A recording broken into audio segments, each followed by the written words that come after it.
Hello നമസ്കാരം. നമ്മളെപ്പോഴും പറയാറുണ്ടല്ലേ, fruits നമ്മുടെ ആരോഗ്യത്തിന് വളരെയധികം നല്ലതാണ്, ധാരാളം ഫ്രൂട്ട്സ് കഴിക്കണം എന്നൊക്കെ നമ്മൾ പറയാറുണ്ടല്ലേ. പക്ഷേ ഫ്രൂട്ട്സ് എടുക്കുന്ന ടൈമിംഗ് ശരിയല്ല എന്നുണ്ടെങ്കിൽ, ഫ്രൂട്ട്സ് കഴിക്കുന്നത് ഹെൽത്തി ആണെങ്കിൽ ഫ്രൂട്ട്സ് എടുക്കുന്ന ടൈമിംഗ് കറക്റ്റ് അല്ല എന്നുണ്ടെങ്കിൽ ആ ഹെൽത്തി എന്നുള്ളത് അൺഹെൽത്തി ആയിട്ട് മാറുന്നതാണ്. അപ്പോൾ ഫ്രൂട്ട്സ് എടുക്കുമ്പോൾ എല്ലാവരും ശ്രദ്ധിക്കേണ്ട ചില കാര്യങ്ങളുണ്ട്.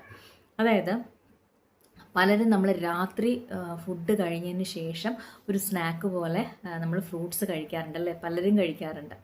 അങ്ങനെ കഴിക്കുന്നത് തെറ്റായിട്ടുള്ളൊരു രീതിയാണ്. അതെന്താണെന്ന് വെച്ച് കഴിഞ്ഞാൽ, നമ്മളിപ്പോൾ ഈ ആഫ്റ്റർ ഡിന്നർ എന്ന് പറയുമ്പോൾ നമ്മളെ മെറ്റബോളിസം കുറവായിരിക്കും, നമ്മൾ ഒരുപാട് ആക്ടിവിറ്റീസ് ഒന്നും ചെയ്യുന്നില്ല, മെറ്റബോളിസം ഒക്കെ കുറവായിരിക്കും.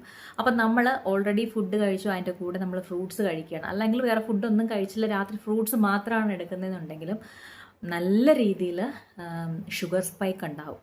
അപ്പോൾ ഈ ഷുഗർ സ്പൈക്ക് ചെയ്യുമ്പോൾ നമ്മൾ ആ ഉണ്ടാകുന്ന എക്സസ് എനർജി നമുക്ക് മെറ്റബോളിസം കുറവായതുകൊണ്ട്, നമ്മുടെ ആക്ടിവിറ്റീസ് ഒന്നും ഇല്ലാതെ ആവുന്നതുകൊണ്ട് തന്നെ എക്സസീവ് മോർ ആൻഡ് മോർ ഫാറ്റായിട്ട് ശരീരത്തിൽ സ്റ്റോർ ചെയ്യുന്നു. അത് പല അസുഖങ്ങൾക്കും കാരണമാകുന്നുണ്ട്.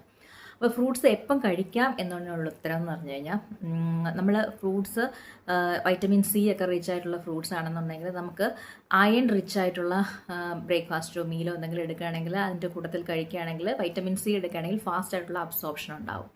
അതല്ല എന്നുണ്ടെങ്കിൽ ദ ബെസ്റ്റ് ടൈമിംഗ് എന്ന് പറയുന്നത് 11 o'clock ഫ്രൂട്ട്സ് എടുക്കുന്ന ഒരു സ്നാക്കായിട്ട് ഫ്രൂട്ട്സ് എടുക്കാം, അല്ലെങ്കിൽ 4 o'clock നിങ്ങൾക്ക് ഫ്രൂട്ട്സ് ഒരു സ്നാക്കായിട്ട് എടുക്കാം. അതാണ് ബെസ്റ്റ് ടൈമിങ്സ് എന്ന് പറയുന്നത്. എന്തായാലും നൈറ്റ് എടുക്കാൻ പാടുള്ളതല്ല. അത് എക്സസീവ് ഫാറ്റായിട്ട് നമ്മുടെ ശരീരത്തിൽ സ്റ്റോർ ആവുകയും അത് കൂടുതൽ അസുഖങ്ങൾക്ക് കാരണമാവുകയും ചെയ്യും. സോ നമ്മൾ ഫ്രൂട്ട്സ് കഴിക്കുന്നത് നല്ലതാണ്, പക്ഷേ എല്ലാവരും കഴിക്കുമ്പോൾ അതിൻ്റെ ടൈമിംഗ് പ്രത്യേകം ശ്രദ്ധിക്കേണ്ടതാണ്.